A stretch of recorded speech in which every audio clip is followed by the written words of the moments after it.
Boa tarde a todos. Eu vou falar sobre a cronologia desses 10 anos. Primeiro, eu queria destacar que, nesses 10 anos, nós acabamos lendo todo o processo. Acabamos tendo essa documentação durante esses 10 anos e que revelam, e eu vou mostrar aqui, por que se levou 10 anos. Eu queria já... A primeira frase, acho que diz muito sobre isso. Boate Kiss. Até quando a justiça vai servir à impunidade? É exatamente o que o deputado está falando agora há pouco, o padre João. Por coincidência, eu comecei com essa frase. Mas, antes de iniciar, eu queria falar uma coisa muito importante. O julgamento da Boate Kiss, a condenação dos 4 réus, ela já abriu uma precedência que nunca tinha ocorrido no Brasil. Podem pesquisar. Nunca. Todos os casos anteriores, similares a tragédias provocadas por incêndio, tumulto, todos foram condenados por dolo, por crime culposo ou nem crime culposo. Então, essa precedência, abrindo essa precedência, eu vou até falar, não precisa mudar a lei.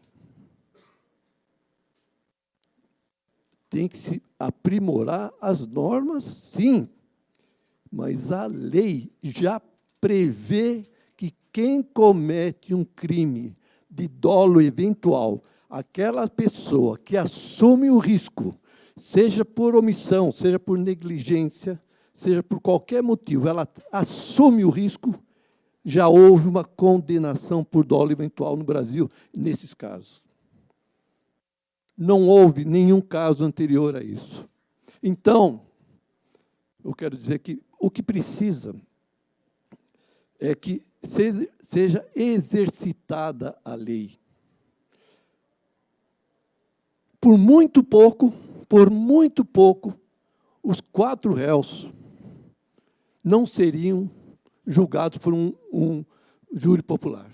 Por muito pouco. Quando o Tribunal de Justiça do Rio Grande do Sul, em 1º de dezembro de 2017, decidiu que eles não iriam a júri popular. Depois que o juiz, depois de 2 anos e meio, analisando todas as provas, viu todos os indícios de que eles deveriam ser julgados por dolo eventual. Ali começou a nossa grande tragédia.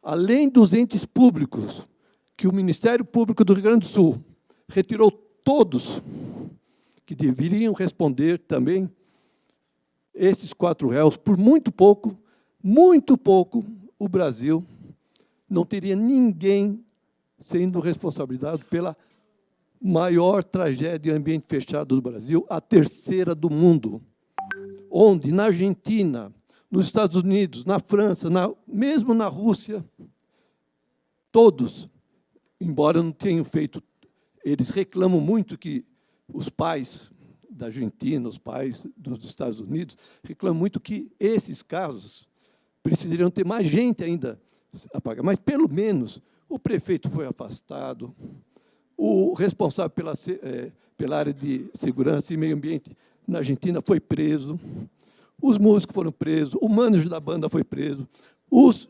responsáveis nos Estados Unidos assumiram o risco do que eles fizeram e foram condenados a 15 anos. Em pouco tempo, menos de 1 ano, foram cumprir a lei, foram cumprir as penas. E no Brasil, essa indecência que existe nas defesas essa imoralidade que existe, fazendo apelos imorais. Vou falar um só, entre tantos. Um dos advogados pediu que fossem ouvidos os 636 sobreviventes, um a um. Evidente, o juiz negou, mas era a tentativa de postergar até a prescrição. E foram muitos casos, até o julgamento. E disso eu vou falar, como o tempo não é muito longo, mas eu vou descrever os principais fatos que ocorreram durante isso. Então, essa falta que eu estou dizendo, se tivessem sido punidos e não tivesse tido essa anulação, nós já teríamos, com muito mais certeza, que a falta de receio para cumprir normas, porque você vai colocar a melhor norma do mundo no Brasil, mas se a falta de receio dessas pessoas, a omissão do poder público, essas duas situações, que é a ganância e a omissão, essas duas grandes situações, que é a ganância e a omissão, que são as causas básicas de todas as tragédias, não só da Botiquis, mas de Brumadinho, de Mariana, e assim por diante. Todas. Porque o poder público se omite e o setor privado não executa nada, não faz o que deve ser feito, e o que acontece? O resultado é um só. O resultado é a morte de pessoas feridas. Então, eu vou rapidamente, eu tenho 2 tempos, desculpe só, que são, eu vou falar do processo público, dos entes privados, dos entes públicos, e um do setor privado. Então, agora eu vou mostrar aqui o que aconteceu nessa cronologia. Então, pode passar o próximo, por favor? Bom, primeiro, a boate, ela foi aberta em 2009. O laudo do arquiteto já condenou a boate. Agora, ele fez um laudo e um ofício, foi encaminhado a quem? Diretamente ao prefeito e ao comandante do Bombeiros. Está lá no inquérito policial. O que o prefeito fez? Nada. O que o secretário de Meio Ambiente fez? Nada. O que a estrutura do poder público, que é a prefeitura, e o corpo de bombeiros, o que eles fizeram? Nada.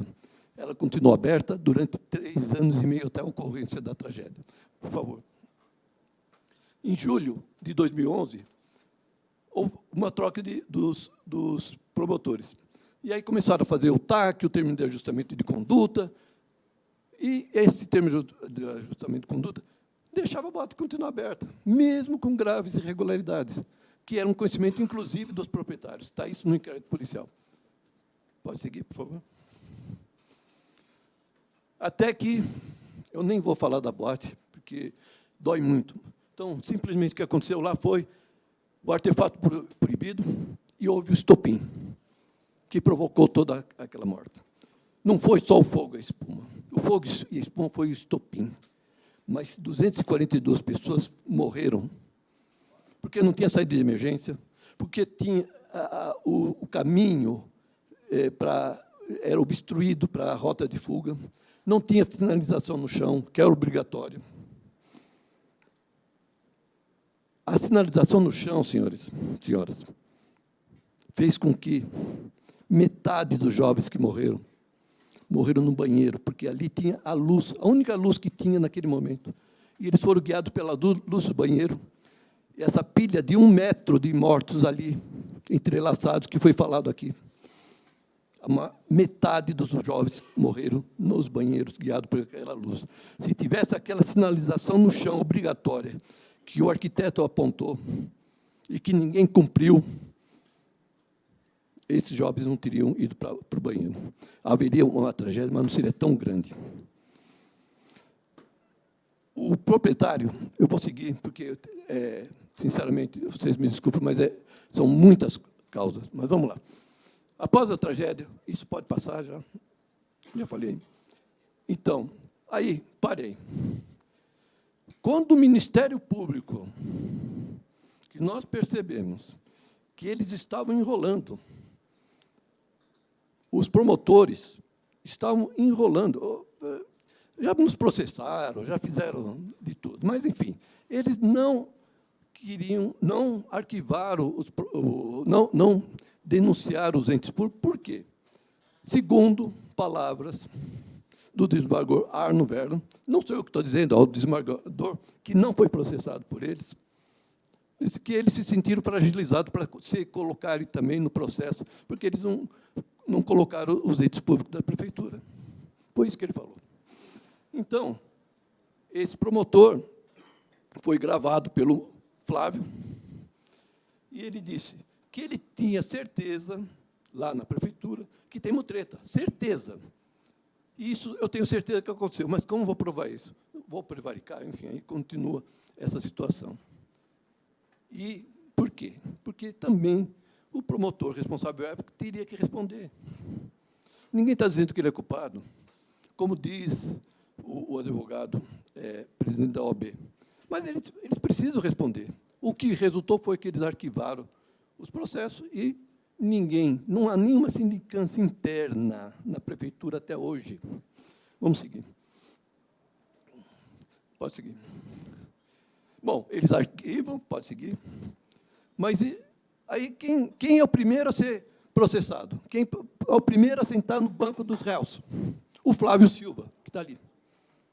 Porque ele foi processado pelo promotor. Sabe o que o promotor disse? Que causou para nós, pais, uma revolta muito grande.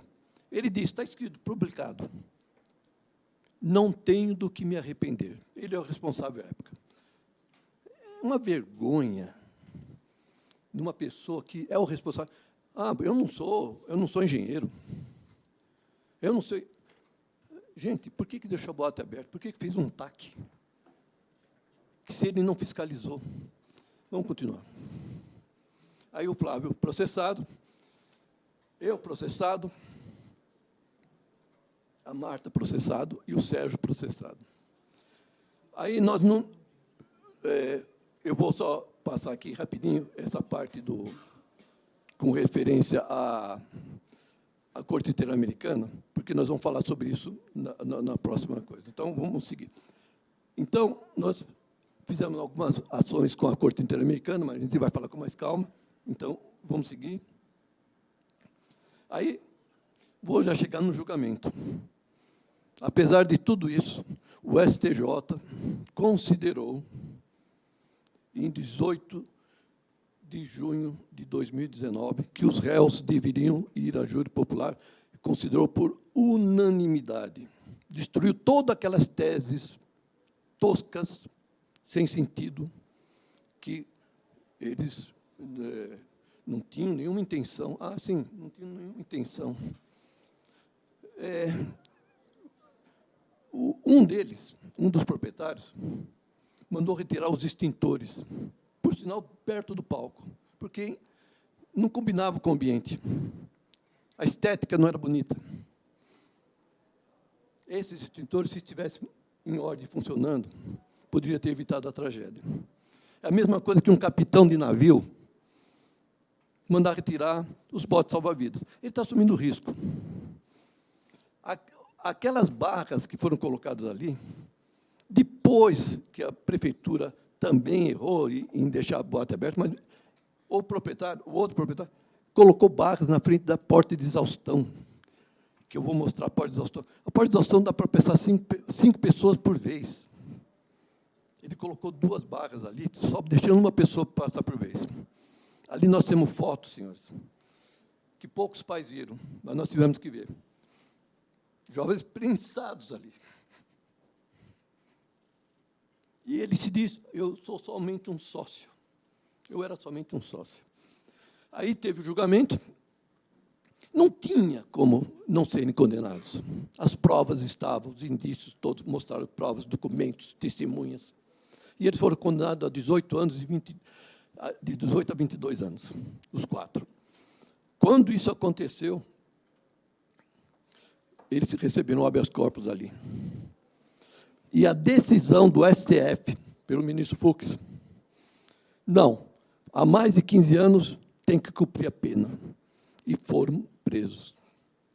Houve uma revolta de setores do mundo jurídico, onde já se viu, chegaram até a um dos advogados a colocarem na Corte Interamericana de Direitos Humanos, porque o seu cliente ele não teve o seu direito ao devido processo legal. É ridículo demais o Brasil. Se você vê o que aconteceu em outros países, Argentina, Estados Unidos, eles rejeitam essas aberrações. E aqui, as vítimas, que somos nós, não temos nada. Agora, as pessoas que deveriam responder têm todos os direitos, o devido processo legal. Mas vamos lá. Aí teve o Ministério Público, eles anularam em 3 de agosto, como já foi falado aqui, um absurdo também, vamos falar um pouquinho sobre isso. E aí o STJ, agora, no dia 13 de junho, agora, esses 2 meses atrás, ele julgou, ou melhor, o relator viu o que aconteceu com relação a esse julgamento e deixou muito claro que não teve influência nenhuma no resultado do julgamento. São todas questões relativas previstas na lei, em que advogados fazem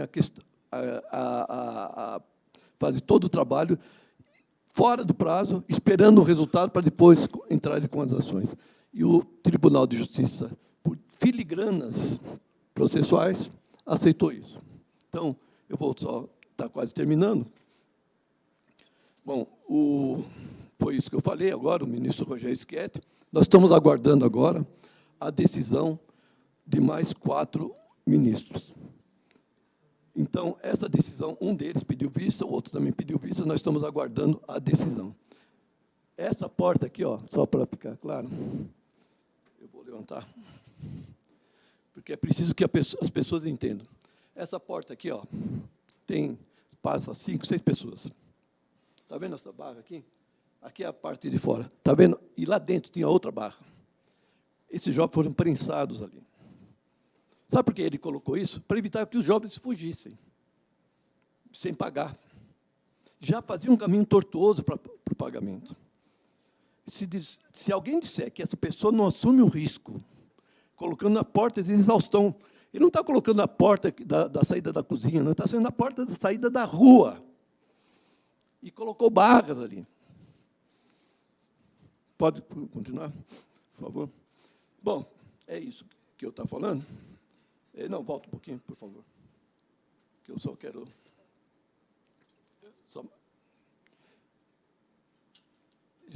rapidamente eu vou... É o último slide só.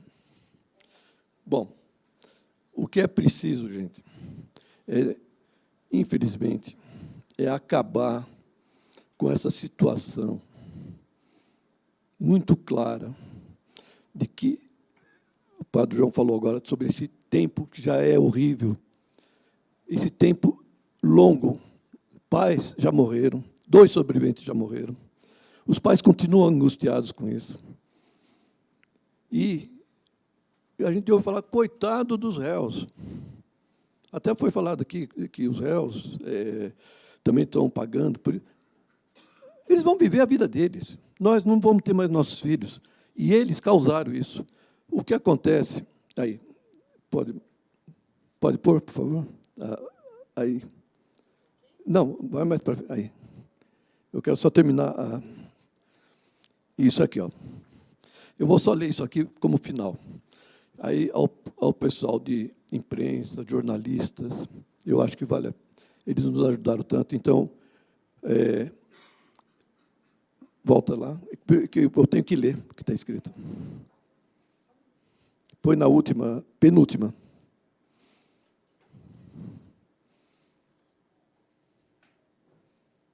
Desculpe o atraso, mas Acho que o que está escrito aqui é importante como reflexão.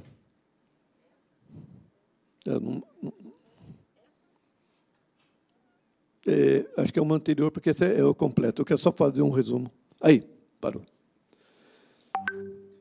É preciso que os tribunais superiores revertam quanto antes a decisão dos desembargadores e restituam a autoridade dos jurados.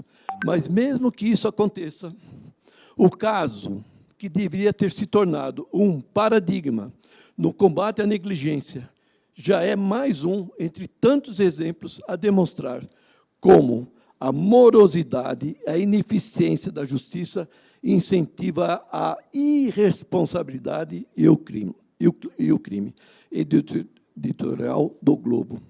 Eu quero encerrar dessa forma, e que nós possamos ter essa condição, porque a falta de receio é que permite que as tragédias se perpetuem. Enquanto não tiver punição, tragédias vão se repetir no Brasil.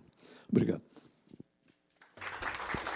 Nós que agradecemos o Paulo Carvalho, que é pai, vítima e diretor jurídico, né, da Associação das Vítimas da Tragédia em Santa Maria. Eu quero aqui registrar a presença do